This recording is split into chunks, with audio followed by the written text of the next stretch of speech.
चलिए ये एक्सप्रेशन है ln a naught upon a equals to k dash t. आप देख रहे हैं कि यहाँ से भी ये फर्स्ट ऑर्डर का ही एक्सप्रेशन आ रहा है। अगर मैं यूनिट ऑफ k डैश की बात करूँ, चलो ये देख लेते हैं।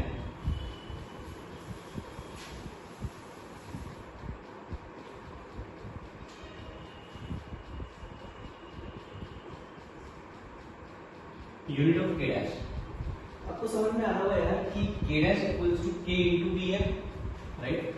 तो ये k डैश हो जाएगा k इंटू बी, राइट। तो यहाँ से मैं लिख सकता हूँ k dash equals to k into b, right. अब देखो k का यूनिट क्या होगा। k तो मैंने लिखा है कि ये सेकेंड ऑर्डर रिएक्शन है। k का यूनिट देखो क्या होगा, कॉन्सेंट्रेशन बाय टाइम। रेट का यूनिट होता है, एक कॉन्सेंट्रेशन से एक कॉन्सेंट्रेशन कैंसिल होगा। तो जो k का यूनिट होगा ये 1 by molarity into 1 by second होगा। k का यूनिट देखो, रेट होता है मोलारिटी पर सेकेंड, मतलब कॉन्सेंट्रेशन बाई टाइम। टाइम की जगह पे मैं सेकेंड ले रहा हूँ, तो मोलारिटी पर सेकेंड। एक मोलारिटी से एक मोलारिटी कैंसिल, एक मोलारिटी भी इधर आएगा। मीन्स यूनिट ऑफ की सेकेंड ऑर्डर रेट कांस्टेंट का जो यूनिट होता है 1 upon concentration into 1 upon second होता है। इंटू बी है, इंटू बी मीन्स मोलारिटी।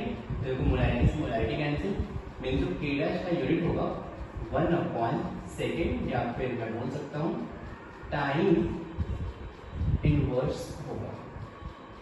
तो यहाँ से भी आपको दिख रहा होगा जो k डैश का यूनिट है time inverse. Time inverse first order rate constant का यूनिट होता है, तो यहाँ से भी आ रहा है। तो एक्सप्रेशन हो गया, यूनिट हो गया। नेक्स्ट थिंग आपको अगर टी हाफ पूछे इस एक्सप्रेशन का, t half equals to ln 2 upon k dash, ये मैं यूज करने वाला हूँ। क्लियर है क्या? k डैश कैसे फाइंड करेंगे, तो आपको k गिवन रहेगा और इसके बाद जिसका भी कॉन्सेंट्रेशन बहुत ज्यादा हो, जैसे अगर b बहुत ज्यादा है k इंटू बी करेंगे तो आपको k डैश मिलेगा।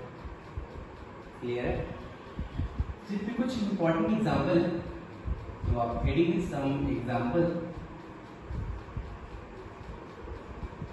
Of pseudo first order reaction।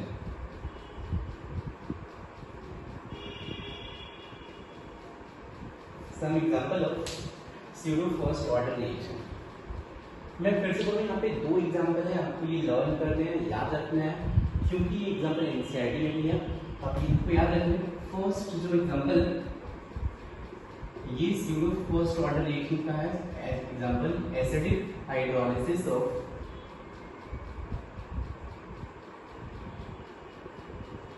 Ester. तो एसिडिक हाइड्रोलिसिस ऑफ एस्टर ये pseudo first order reaction होता है। नहीं कोई भी आप एस्टर ले लें, जैसे मान लेते हैं कि मैंने लिया CH3COO C2H5, ये एस्टर है, राइट। एस्टर का अगर आप हाइड्रोलिसिस करेंगे, मतलब वाटर ऐड करेंगे, एसिडिक हाइड्रोलिसिस का मतलब है एसिडिक मीडियम दे दें, मतलब मान लीजिए H+ से मीडियम प्रोवाइड करेगा।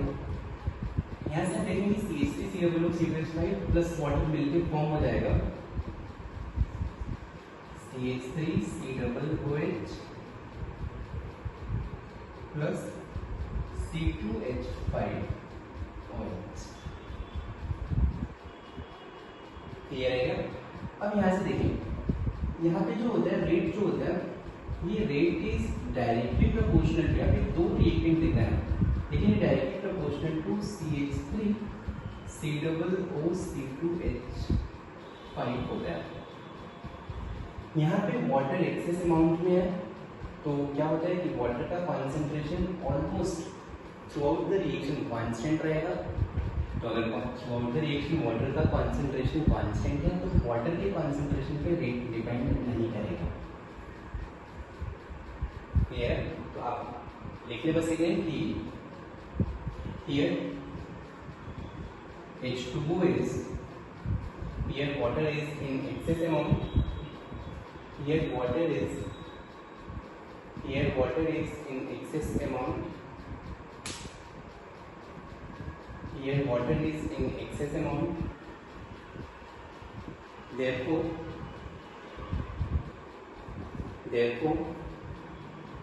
rate is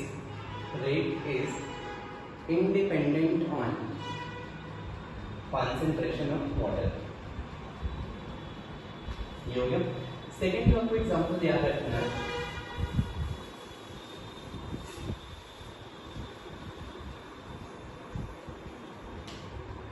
second example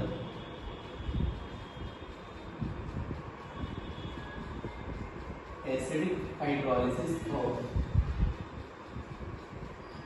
sucrose.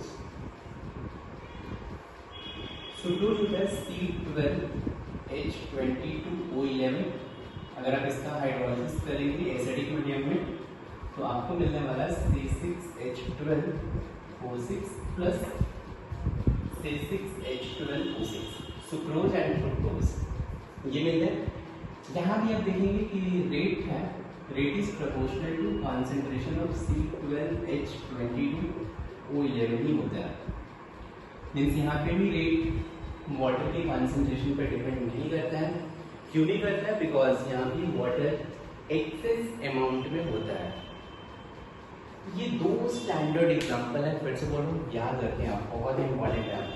Acidic hydrolysis of ester और एसिडिक हाइड्रोलिसिस ऑफ सुक्रोज, ये दोनों स्यूडो फर्स्ट ऑर्डर रिएक्शन है। तो आप ये जल्दी से नोट करें।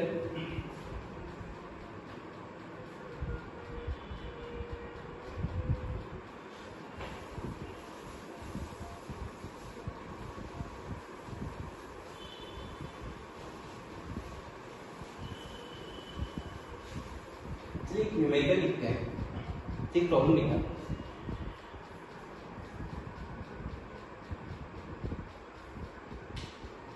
देखिए प्रॉब्लम है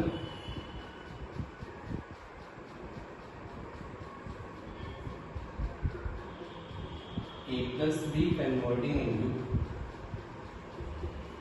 प्रोडक्ट और आपको K गिवन है, K is 5 into 10 to the power -3 litre पर मोल पर second.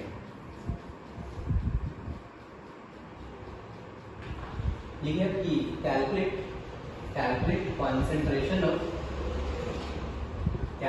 concentration of A after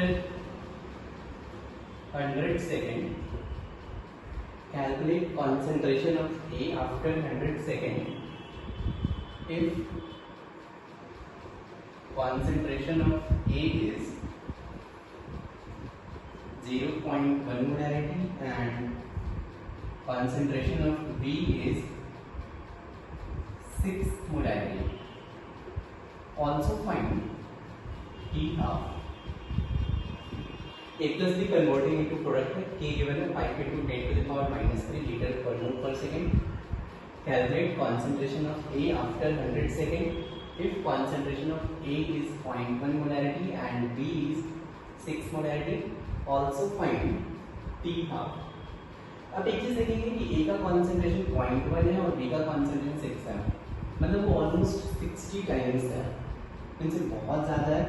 तो फिर से ये स्यूडो फर्स्ट ऑर्डर रिएक्शन के एग्जांपल है, सॉल्व करें स्यूडो फर्स्ट ऑर्डर के कॉन्सेप्ट से।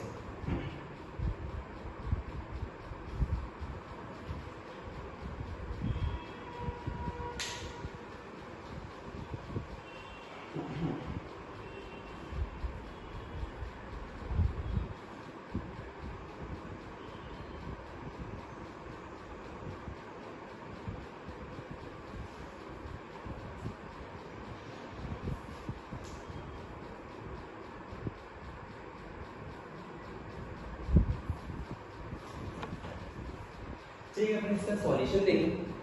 तो मैं लिख सकता हूँ कि सिंस B यहाँ पे एक्सेस अमाउंट में है तो एक्सप्रेशन होगा ln A0 upon AT equals to K'(T), right. और A0 का वैल्यू तो 0.1 है और मैं लिख सकता हूँ कि या फिर डायरेक्टली तो है यहाँ से K' क्या होगा, K' equals to K into B और K है basically 5 into 10 to the power -3 या 6, तो ये हो जाएगा 3 इंटू 10 टू द पावर -2। ये K' हो गया। से ए टी इक्वल्स टू, आप देख सकते हो A naught e raise to the power minus k dash t, A naught पता है 0.1 e raise to the power -3 into 10 to the power -2 time है 100 में 10 पर सॉल्व करेंगे 0.1 e raise to the power -3 मिलाएंगे, मिल गया। ये तो हो गया 80 और अगर टी हाफ चाहिए तो टी हाफ के लिए फिर सब क्या करना है, जो मैं यहाँ पे सॉल्व करता हूँ टी हाफ, तो t half is ln2 upon k dash, तो ln2 तो 0.69 थी अपॉन k डैश का value 3 into 10 to the power -2, तो ये हो गया टी हाफ का वैल्यू। चलिए जल्दी से आप नोट करें। चलिए फिर अब नेक्स्ट अपन बात कर लेते हैं। अपने जीरो ऑर्डर रिएक्शन देखा, फर्स्ट ऑर्डर रिएक्शन देखा, सेकेंड ऑर्डर रिएक्शन देखा, अब अपन जनरल बात कर रहे हैं nth ऑर्डर रिएक्शन।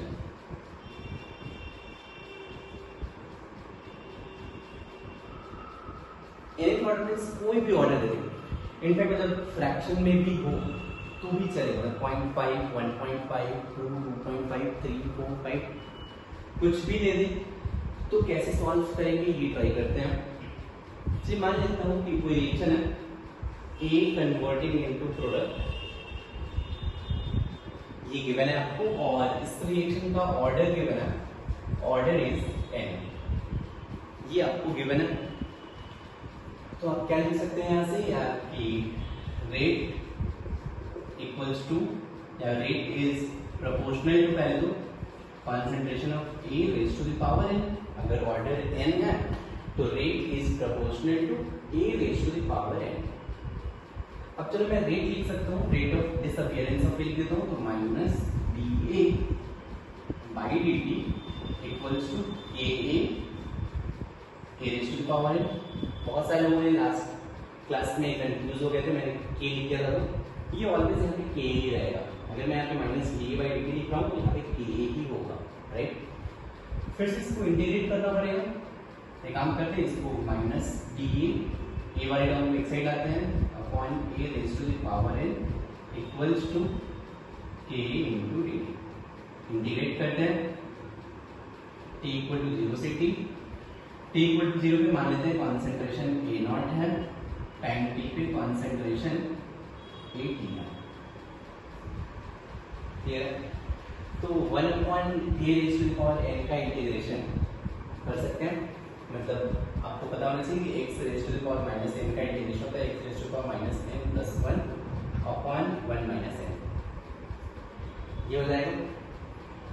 तो इसको अपन इंटीग्रेट करें तो ये x raise to the power minus n plus 1 हो जाएगा, मतलब x raise to the power 1 minus n हो जाएगा।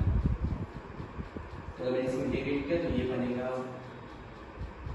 n माइनस 1, क्योंकि माइनस साइन है तो माइनस माइनस प्लस हो जाएगा, और a raise to the power 1 minus n, limit put करना है a नॉट से at equals to a, correct. तो अब इसको अपन थोड़ा सा रिअरेंज करते हैं, ये हो जाएगा 1 अपॉन n माइनस 1, फिर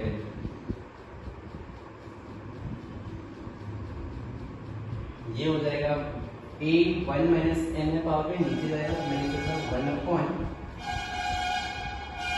at raise to the power n minus 1 minus 1 upon a naught raise to the power n minus 1 equals to a। ये एक्सप्रेशन मिल गया फाइनल। मैं बोलूँगा आप ये एक्सप्रेशन लर्न मत करो, बेटर है आप यहाँ से इसको इंटीग्रेट कर सकते हो, 2 स्टेप का डेरिवेशन है, आप डेराइव भी कर लो, लेकिन अगर आप लर्न कर सकते हो फिर अच्छी बात है, ठीक। फिर आप डेराइव कर सकते हो, बहुत ही इजी सा फॉर्मूला है, minus d by d equals to a raise to power n लिखो, फिर a raise to power n को लेफ्ट साइड आओ, फिर इंटीग्रेट करो, राइट। अपन अगर यहाँ से देखें कि जो एक्सप्रेशन बन रहा है, अगर मैं थोड़ा सा इसको रीअरेंज करूँ, ठीक, तो ये क्या बनने वाला है, 1 upon 80 raised to the power n minus 1 equals to 1 upon a naught raised to the power n minus 1 plus n minus 1 into kt। ये देखा क्लियर है। मतलब अगर मैं इसको y मान लूँ, इस पूरे टर्म को y मान लूँ, टाइम को मैं x मान लूँ, तो स्लोप m हो जाएगा और ये मेरा c हो जाएगा। मीन्स अगर मैं ग्राफ प्लॉट करना चाहूँ टाइम एंड यहाँ पे 1/80 raise to the power n minus 1 है, तो ग्राफ स्ट्रेट लाइन होगा और ये जो y इंटरसेप्ट है ये कितना बन जाएगा, ये होगा 1/a not n minus 1, right. और स्लोप क्या होगा, तो स्लोप विल बी थीटा के मान लो तो tan theta equals to ka into n minus 1। ये ग्राफ होगा इस एक्सप्रेशन का।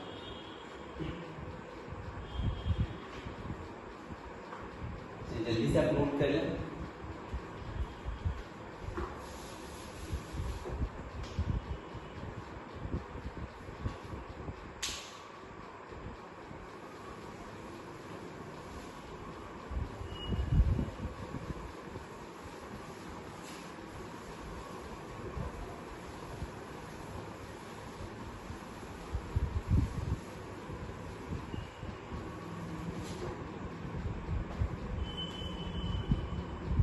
जब अगर ये एक्सप्रेशन मिल गया तो फिर अगर अपन कैरेक्टरिस्टिक्स देखते हैं, यहाँ से क्या क्या डिराइव कर सकते हैं।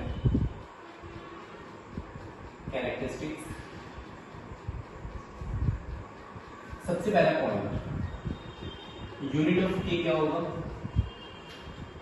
देखो यार यहाँ से यूनिट ऑफ के अब देखेंगे इस एक्सप्रेशन से, तो के का यूनिट क्या हो जाएगा, के का यूनिट होगा, unit of k is concentration divide, ये a raise to power n left side में आएगा तो ये बन जाएगा concentration raise to the power 1 minus n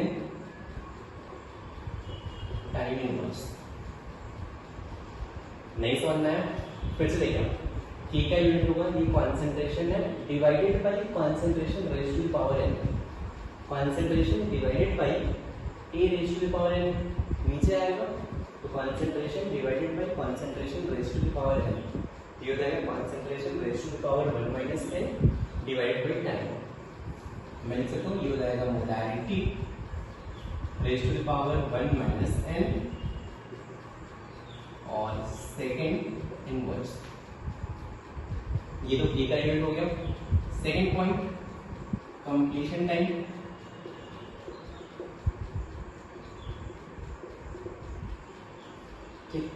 completion time अगर देखेंगे कि कंप्लीशन टाइम पे 80 क्या होना चाहिए, 0 होना चाहिए। 80 0 होने के लिए अगर n इक्वल टू 1 है तो पहले एक चीज, ये जो मैंने इंटीग्रेशन किया है dA upon a raise to the power n, right, तो ये n इक्वल्स टू 1 के लिए वैलिड नहीं है। सब लोग ध्यान से सुने, dA upon a raise to the power n का जो मैंने ये फॉर्मूला लिखा है ये n इक्वल टू 1 के लिए वैलिड इसलिए नहीं है क्योंकि dx अपॉन x का इंटीग्रेशन ln x होता है, राइट। तो ये जो फॉर्मूला है ये n इक्वल्स टू 1 के लिए वैलिड नहीं है। n इक्वल टू 1 अगर है तो आप क्या करने वाले हैं, ln c0 by ct equal to kt use करने वाले हैं। क्लियर है। अदरवाइज कोई भी एक्सप्रेशन हो अब सबके लिए ये जनरल फॉर्मूला है, 0 ऑर्डर के लिए, सेकेंड ऑर्डर के लिए अगर 1 देखते हैं तो आप यूज कर सकते हैं। तो आप देखेंगे कि कंप्लीशन टाइम की बात करें, अगर n ग्रेटर देन 1 है, n इक्वल टू 1 पे तो इनफाइनाइट होता है, n ग्रेटर देन 1 के लिए अगर कंप्लीशन टाइम का मतलब है 80 0 होना चाहिए। 80 अगर 0 होगा, n ग्रेटर देन 1 है मतलब ये टर्म पॉजिटिव है। मेडिकल में थोड़ा सा ध्यान सुनना, n ग्रेटर देन अगर 1 है तो n माइनस 1 पॉजिटिव होगा, राइट। कंप्लीशन टाइम मींस 80 0 होना चाहिए। 1/0 क्या हो जाएगा, इनफाइनाइट, तो टाइम क्या हो जाएगा infinite. It means completion time n greater than और इक्वल टू 1 के लिए, n इक्वल टू 1 के लिए तो ये फॉर्मूला वैलिड है ही नहीं, लेकिन हमने पढ़ा है ऑलरेडी n इक्वल टू 1 के लिए ही कंप्लीशन टाइम इनफाइनाइट होता है। n इज ग्रेटर देन और 1 के लिए कंप्लीशन टाइम इज इनफाइनाइट होगा। क्लियर है? थर्ड पॉइंट,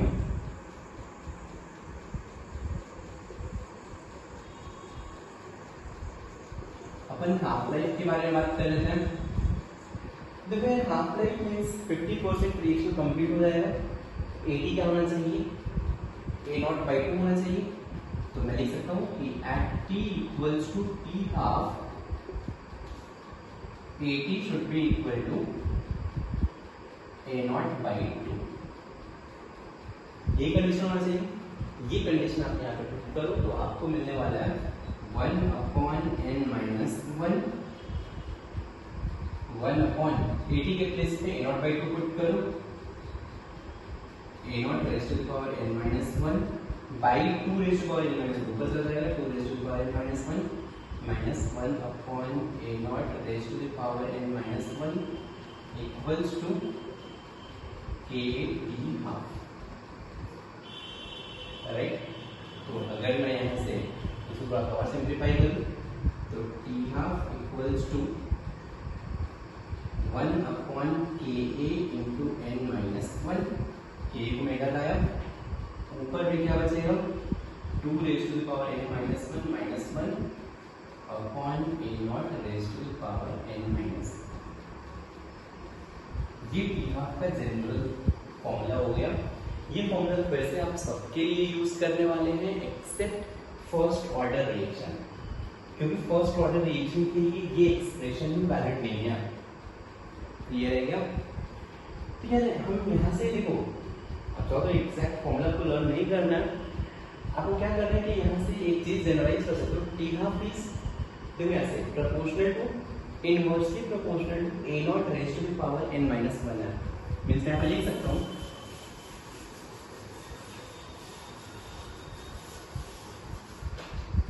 यहाँ पे लिख सकता हूँ t half is proportional to 1/a0 raised to the power n-1। तो मैं इसलिए लिख सकता हूँ proportional to a0 raised to the power 1 - n।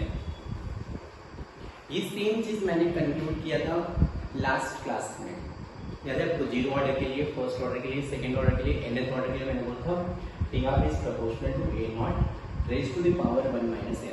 यहाँ पे एग्जैक्ट फॉर्मूले से भी सेम एक्सप्रेशन मिल रहा है। क्लियर है क्या? चलिए नोट कर लें।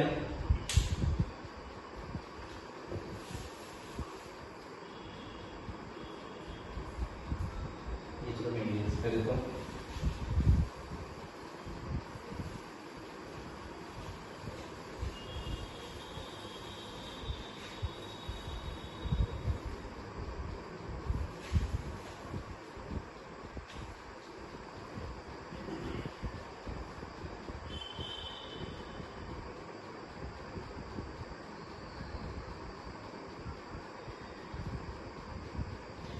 इस पे एक प्रॉब्लम लिखते हैं।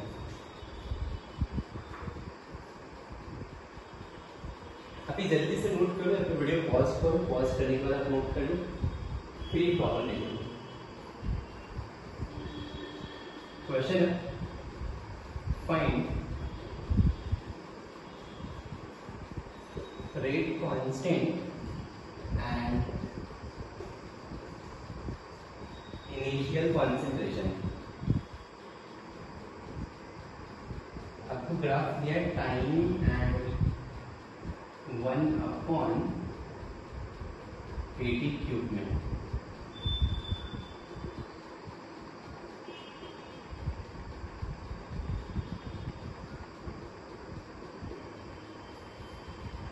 ये ग्राफ गिवन है और आपको initial concentration and rate constant find करना है। ट्राई करें आप।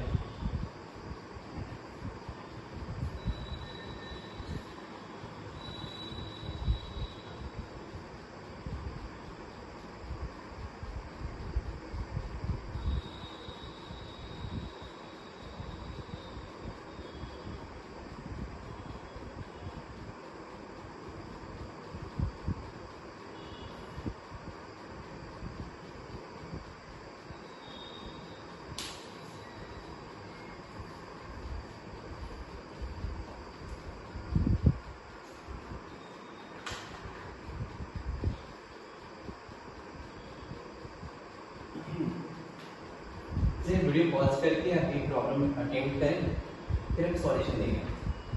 तो यहाँ पे 1/80 है। आपको पता है कि ये वाला y इंटरसेप्ट क्या होता है, 1/a0 raise to the power 3 होना चाहिए। 1/80 raise to the power n-1 मेरा प्लॉट करते हैं, तो मुझे क्यों मिल गया 1/a0 raise to the power 3 is 10^3। तो यहाँ से a0 का फॉर्मूला 10⁻⁻1 इज 0.1 हो जाएगा, मिल गया। ये तो हो गया इनिशियल कॉन्सेंट्रेशन। और ये स्लोप दिख रहा है, मैंने क्या बताया, slope means tan theta equals to k into n-1 होता है, क्लियर है। तो tan 30 equals to k, n का वैल्यू क्या होगा, आपको पता है कि ये जो ग्राफ प्लॉट करते हैं y intercept 1/80 raise to the power n-1 होता है, क्लियर है क्या। तो यहाँ से n-1 का वैल्यू 3 है, मैं यहाँ पे लिख सकता हूँ k इंटू 3। आपको पता है tan 30 कितना होता है, ये tan 30 1/√3 equals to k into 3, k का वैल्यू 1/3√3। ये आंसर हो गया।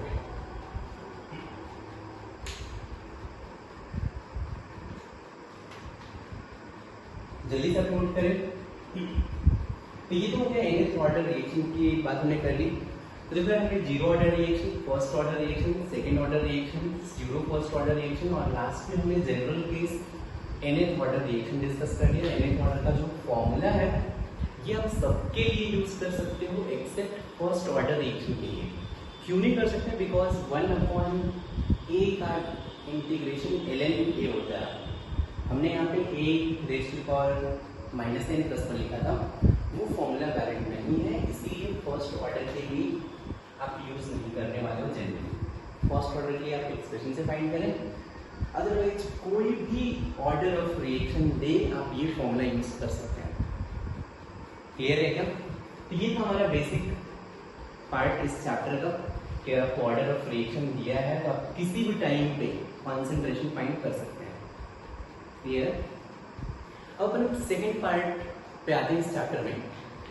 मैंने बताया यार कि ऑर्डर कैसे फाइंड करते हैं, तो मैंने अभी तक ये स्टेटमेंट बोला है, आपको ऑलवेज एग्जाम में ऑर्डर गिवन होगा, right. Means order is experimental term, आप पहले एक्सपेरिमेंट करोगे फिर ऑर्डर आपको मिलने वाला है। आप थियरी से या फिर किसी भी रिएक्शन को देख के आप ऑर्डर फाइंड नहीं कर सकते, क्लियर है। तो अब डाउट आता है कि एक्सपेरिमेंट से हम ऑर्डर कैसे फाइंड करते हैं, तो हमारा नेक्स्ट टॉपिक है ऑर्डर ऑफ रिएक्शन फाइंड कैसे करते हैं एक्सपेरिमेंटल मेथड से, राइट। तो चलिए हेडिंग दीजिए।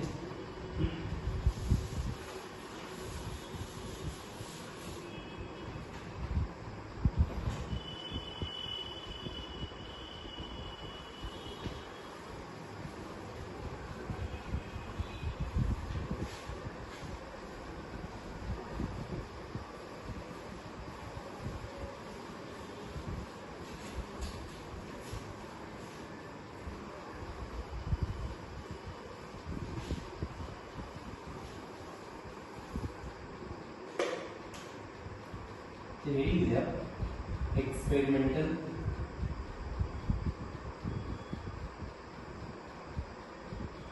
मेथड ऑफ डिटरमिनेशन ऑफ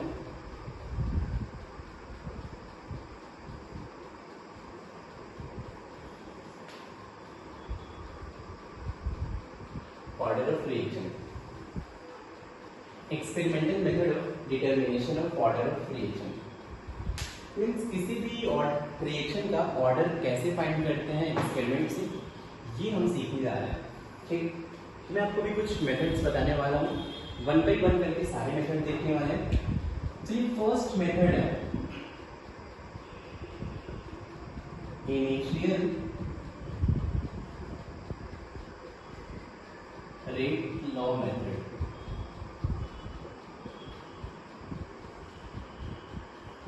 ठीक, अब सिर्फ ये ध्यान से समझना, और ये जो मेथड है बहुत ही इंपॉर्टेंट है, बहुत ज्यादा इंपॉर्टेंट है।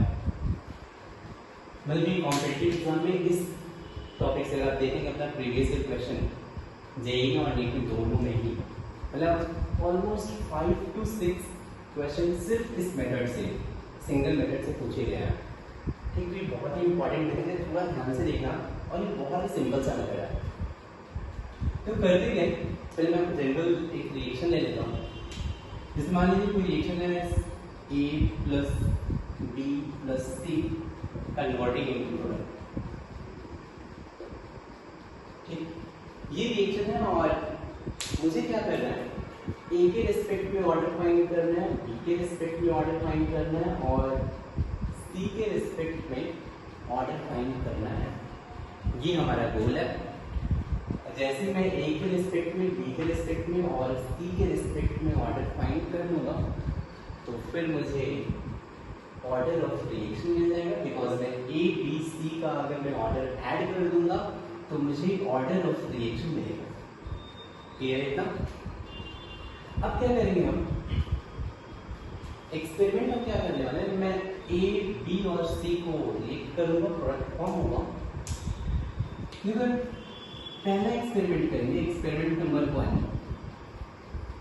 आपको क्या करना है, A का कुछ कॉन्सेंट्रेशन लेना चाहिए, मान लेते हैं कॉन्सेंट्रेशन A1 है, B का कॉन्सेंट्रेशन आप ले लें B1, C का कॉन्सेंट्रेशन ले लें C1।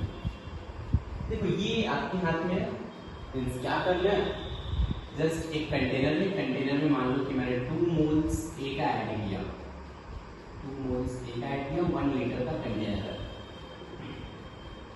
ठीक, तो 1 लीटर के कंटेनर में अगर 2 मोल्स A है तो A का आपने कितना कॉन्सेंट्रेशन ऐड किया है, सिंपल है, मोल्स बाई वॉल्यूम। तो A का कॉन्सेंट्रेशन आपने ऐड किया 2 मोल डायरेक्टली। ऐसे ही मान लें कि B आपने 1 मोल ऐड किया तो B का मोलैरिटी कितना हो जाएगा, 1 मोल पर लीटर। ऐसे C भी आप ऐड कर लें तो लेट्स से इनका कॉन्सेंट्रेशन A1, B1, C1 है। क्लियर है? जैसे ही रिएक्ट होगा तो यार रिएक्शन के बाद क्या होगा, A का भी कॉन्सेंट्रेशन डिक्रीज होगा, B का भी कॉन्सेंट्रेशन डिक्रीज होगा, C का भी कॉन्सेंट्रेशन डिक्रीज होगा। क्लियर है? आप क्या करें, जस्ट तो 1 सेकेंड या 2 सेकेंड के बाद जैसे रिएक्शन स्टार्ट हो 1 सेकेंड या 2 सेकेंड के बाद, मतलब बहुत शॉर्ट पीरियड ऑफ टाइम के लिए जैसे ABC रिएक्शन होना स्टार्ट हुआ, अब क्या करें, स्टार्टिंग का रेट ऑफ रिएक्शन फाइंड कर लें। फिर से आपको क्या फाइंड करना है, रेट ऑफ रिएक्शन। ये आपको इनिशियल रेट फाइंड करना है। इनिशियल रेट मतलब जैसे ही रिएक्शन स्टार्ट हुआ तभी आप रेट फाइंड कर लें। अब डाउट आएगा कि मैं रेट कैसे फाइंड करूंगा, देखो बहुत ही सिंपल है। आप क्या करो, आपको पता है कि t=0 पे से A का कॉन्सेंट्रेशन 2 है, ठीक, और अब क्या करो, t=1 सेकेंड पे जस्ट 1 सेकेंड बाद थोड़ा सा सॉल्यूशन बाहर निकालो।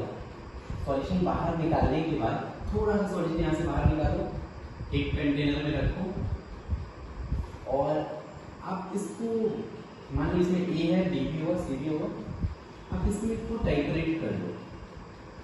मान लीजिए आपने ऐसे प्रॉपर रिएजेंट से टाइट्रेट किया जो सिर्फ A के साथ रिएक्ट करता है, तो जो रिएजेंट A के साथ रिएक्ट करेगा फिर आपको पता है पैराडॉक्स में मैंने सिखाया है वॉल्यूमेट्रिक एनालिसिस में टाइट्रेशन कैसे करते हैं। M1 V1 = M2 V2 से आप चाहेंगे तो किसी भी टाइम पे A का कॉन्सेंट्रेशन फाइंड कर सकते हैं आप, राइट। तो t=1 सेकेंड पे आप किसी भी टाइम के लिए आप A का फिर से कॉन्सेंट्रेशन फाइंड कर लो। t=0 पे आपको कॉन्सेंट्रेशन पता है, t=1 सेकेंड पे आप कॉन्सेंट्रेशन फाइंड कर सकते हो। मान लेते हैं ये कॉन्सेंट्रेशन हो गया 1.5, जस्ट ऐसे कह रहा हूँ। तो रेट होता है change in concentration divided by time. आपको चेंज इन कॉन्सेंट्रेशन पता है, डिवाइडेड बाई टाइम पता है, तो आपको रेट मिल जाएगा सबके रिस्पेक्ट में, राइट। तो इसलिए हम अभी ये बात नहीं कर रहे, तो सिंपल है कि आप A का कॉन्सेंट्रेशन A1 लिया, B का कॉन्सेंट्रेशन B1 लिया, C का कॉन्सेंट्रेशन C1 लिया और स्टार्टिंग में ही आप रेट ऑफ रिएक्शन फाइंड कर सकते हैं। कैसे फाइंड कर सकते हैं, तो change in concentration by time से। मान लेते हैं कि आपने जो रेट फाइंड किया मैं इसको बोल रहा हूँ इनिशियल रेट। आपकी फाइंड किया, चलो मान लेते हैं ये रेट R1 आया।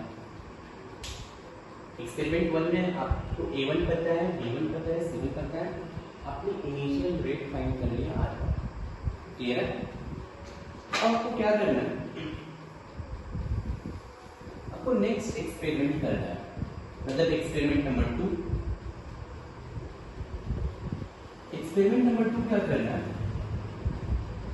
अब B का कॉन्सेंट्रेशन फिर से नेक्स्ट एक्सपेरिमेंट में B का सेम कॉन्सेंट्रेशन रखो, B1 रखो, C का भी सेम कॉन्सेंट्रेशन C1 रखो, लेकिन अब आप क्या करो, A का कॉन्सेंट्रेशन चेंज कर दो।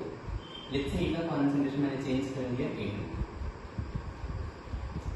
ये फिर से बोलो कि सेकंड एक्सपेरिमेंट है, आपने A का कॉन्सेंट्रेशन अभी A2 कर दिया है, B का कॉन्सेंट्रेशन B1 ही रखा है, C का कॉन्सेंट्रेशन C1 ही रखा है।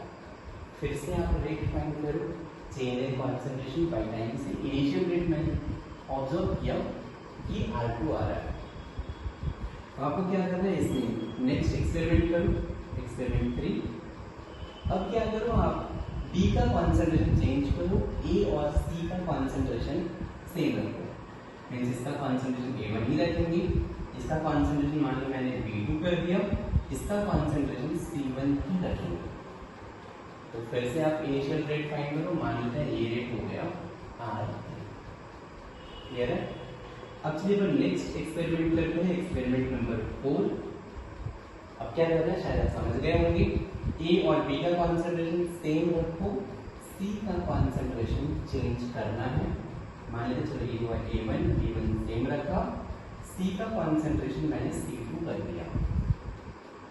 अब फिर से रेट फाइंड करेंगे, मान लेते चलिए रेट आ गया R4। ये हमारा एक्सपेरिमेंट है, बहुत ही सिंपल सा है, आपको समझ में भी आया होगा। मैंने क्या किया, फिर से एक बार एक्सप्लेन कर देता हूँ। कोई रिएक्शन गिवन है, आप A, B, C का इनिशियल कॉन्सेंट्रेशन ले लो, A1, B1, C1।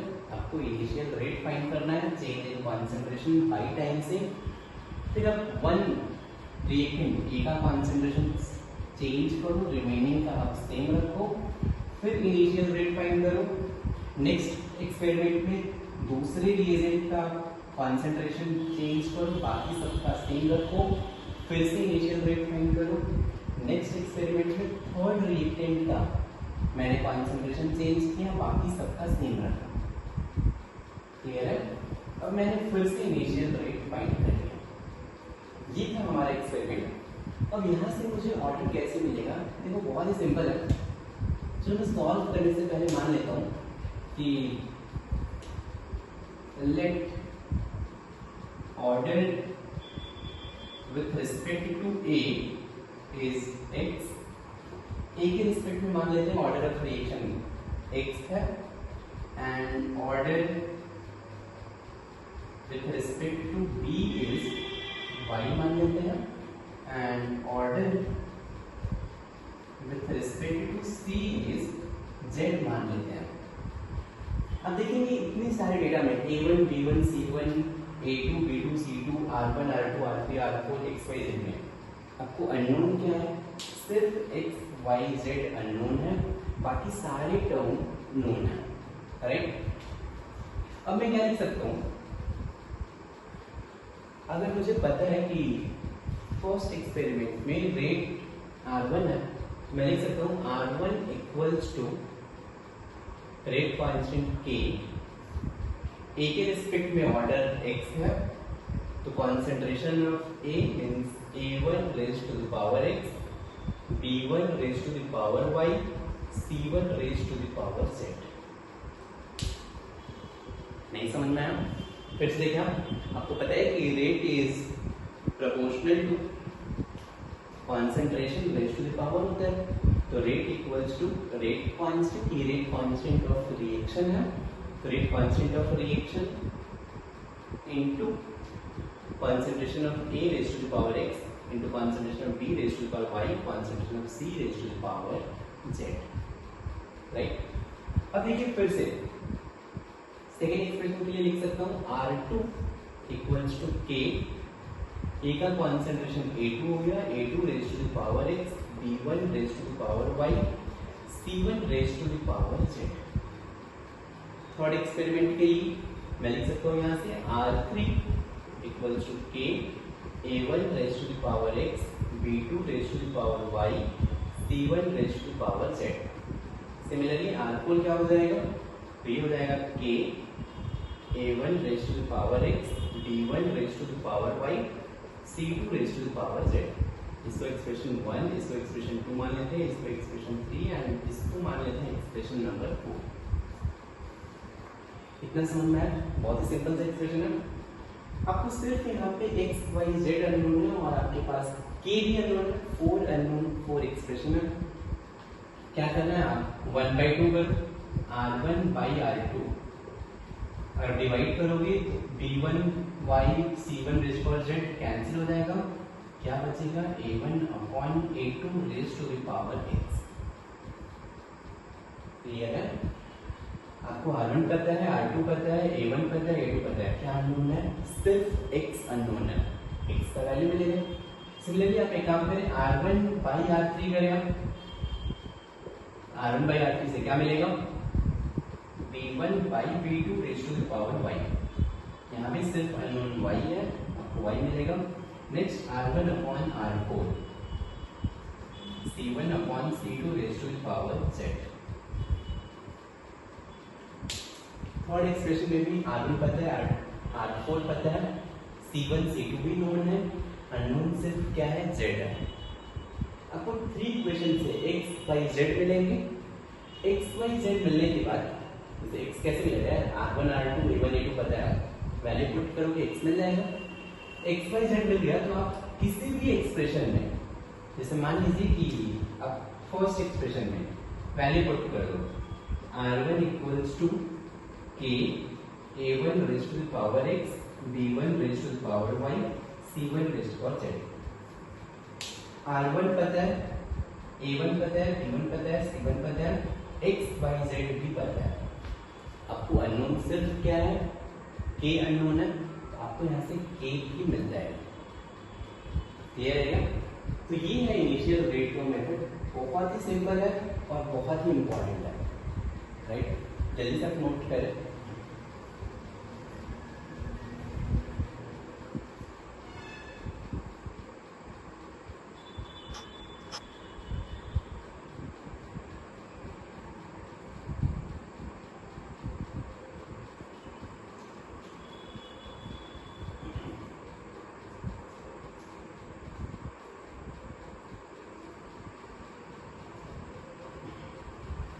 चलिए अब फिर वीडियो पॉज करके नोट कर लें, जिससे प्रॉब्लम लिखते हैं। प्रॉब्लम लिखे आप,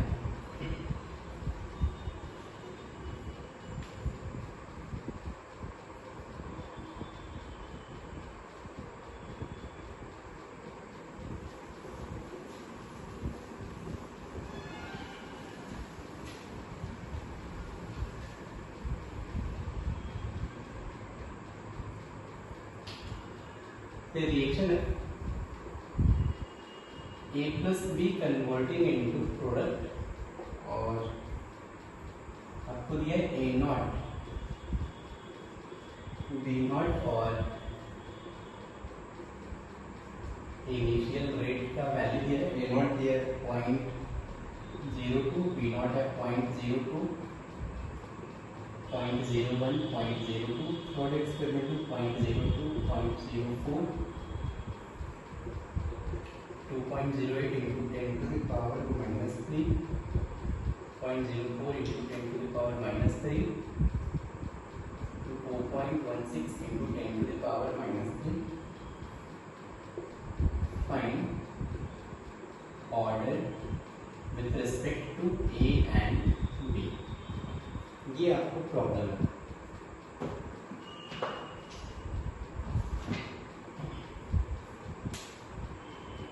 यहाँ पे क्या करना है, आपको रिएक्शन है A plus B converting into product. आपको A0 means initial concentration of A0 और यहाँ पे initial concentration of B0। First data दिया है, जब इनिशियल कॉन्सेंट्रेशन ऑफ A0 0.02 है, इनिशियल कॉन्सेंट्रेशन ऑफ B भी 0.02 है, तो इनिशियल रेट का वैल्यू गिवन है। सिमिलरली सेकेंड एक्सपेरिमेंट में A0 का कॉन्सेंट्रेशन 0.01 कर दिया, B0 सेम रखा, 2 रेट दिया। थर्ड एक्सपेरिमेंट का भी डेटा गिवन है, आपको order with respect to A and B find करना है। चलिए जल्दी से ट्राई करें।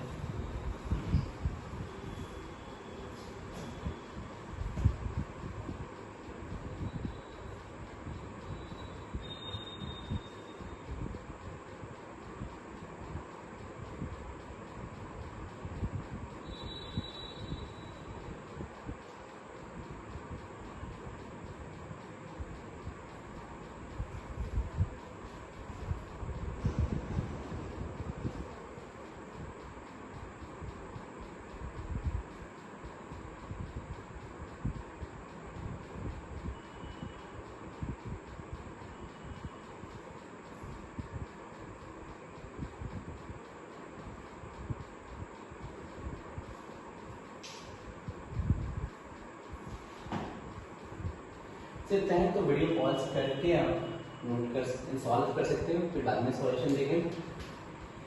इसमें सॉल्व करो, देखो क्या होगा इसका सॉल्यूशन। मैं अब लिख सकता हूँ कि मान लीजिए ए के रिस्पेक्ट में ऑर्डर एक्स है, बी के रिस्पेक्ट में ऑर्डर वाई है, राइट।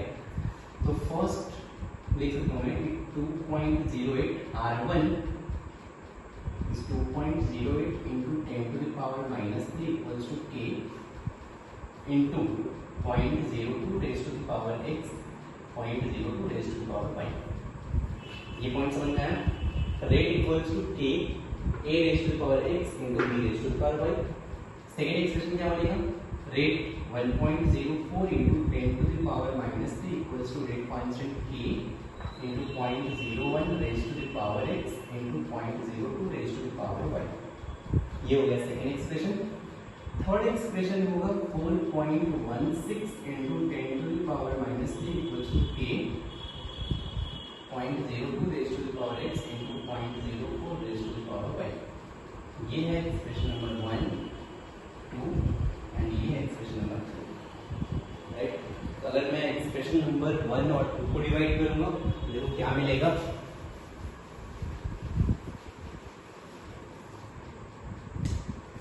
1/2 से ये वैल्यू हो रहा है 2.08 by 1.04, 2 इक्वल्स टू k के कैंसिल, 0.02 रेज़ टू y के कैंसिल, तो ये बनेगा 0.02 by 0.01 raise to the power x means 2 equals to 2 raise to the power x means यहाँ से x का वैल्यू 1 आ गया।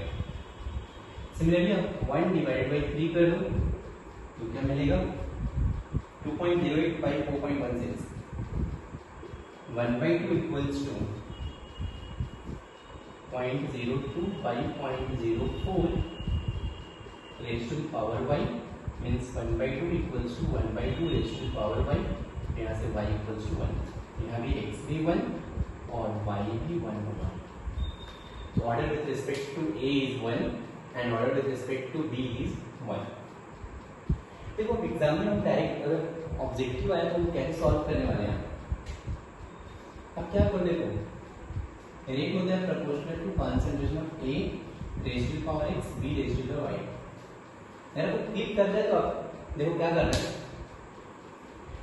ए का कंसंट्रेशन 0.02 है, बी का कंसंट्रेशन 0.02 है। सेकंड एक्सप्रेशन में बी का कंसंट्रेशन सेम रखा है और ए का कंसंट्रेशन मैंने हाफ कर दिया। जब मैंने ए का कंसंट्रेशन हाफ किया तो रेट भी हाफ हो गया, समझ में आ रहा है।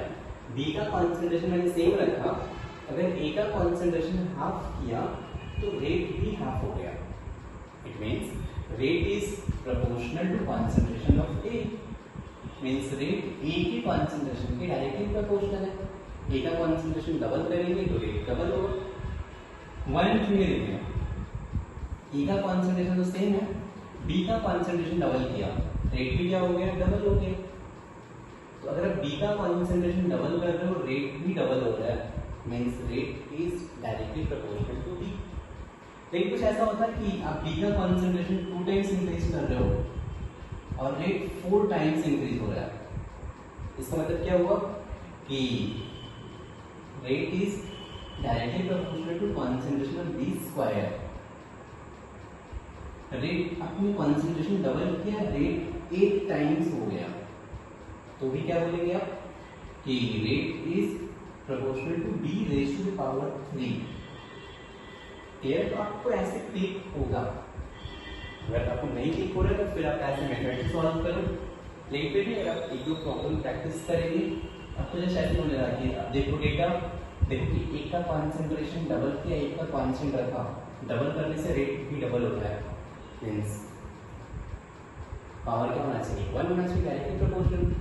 रेट डबल करके और कॉन्सेंट्रेशन आपने डबल किया, मान लीजिए एक मैंने सेम रखा, दूसरा कॉन्सेंट्रेशन डबल किया और ये रेट सेम होता, चेंज ही नहीं होता, तो क्या बोलते हैं?